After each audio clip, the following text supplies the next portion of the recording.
France, 2018 plus 1. Alors que le monde entier fait des hypothèses et des théories sur la fin de Game of Thrones, le monde du manga japonais tremble depuis qu'un internaute a émis une idée plutôt saugrenue.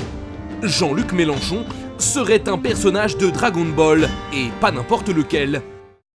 Selon certaines théories, Jean-Luc Mélenchon serait Vegeta. Derrière cette incroyable assertion, il y a toute une argumentation que son auteur, qui a souhaité garder l'anonymat, tient de bout en bout. Croyez-moi, cette théorie n'est pas qu'une fadaise. Souvenez-vous du moment où Mélenchon s'est fait perquisitionner. Je suis un parlementaire. Touchez pas, monsieur Mélenchon. Vous ne me touchez pas. Ma personne est sacrée, je suis l'élite, ça se rapproche pas mal quand même.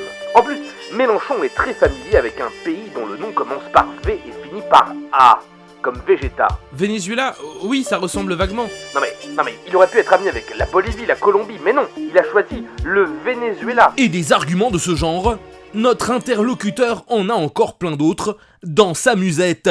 À un moment, Vegeta, alors possédé par Babidi, se voit orné d'un M sur le front. Un M comme... Mélenchon ? Voilà.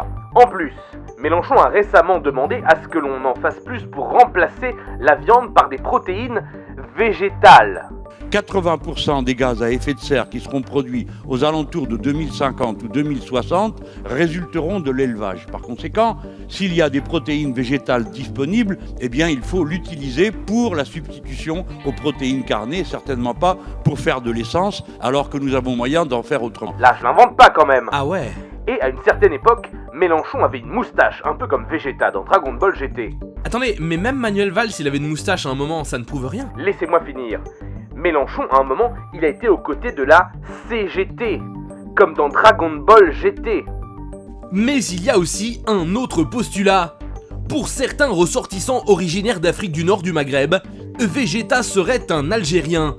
Une théorie qui, au premier abord, pourrait désamorcer les dires de notre théoricien, mais il n'en est rien. Non, justement, Jean-Luc Mélenchon est né au Maroc, ça ne change rien. Vegeta n'est pas algérien. Et vu que Mélenchon c'est Vegeta, eh bien Vegeta est marocain. Et vous pensez que Jean-Luc Mélenchon peut être heureux de cette comparaison ? Bah écoutez, c'est pas mal quand même, c'est le prince des Saïennes.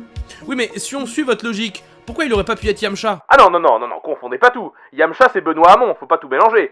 Le mec au premier tour il se fait tège. Yamcha c'est Benoît Hamon, mais de ouf. Vegeta serait Mélenchon, Vegeta serait marocain, autant de certitudes dégainées par des gens qui ont du temps à perdre. En tout cas, une chose est sûre, dans toutes les théories possibles et imaginables trouvables sur la toile de l'internet, Manuel Valls est toujours un gros ramassis de merde.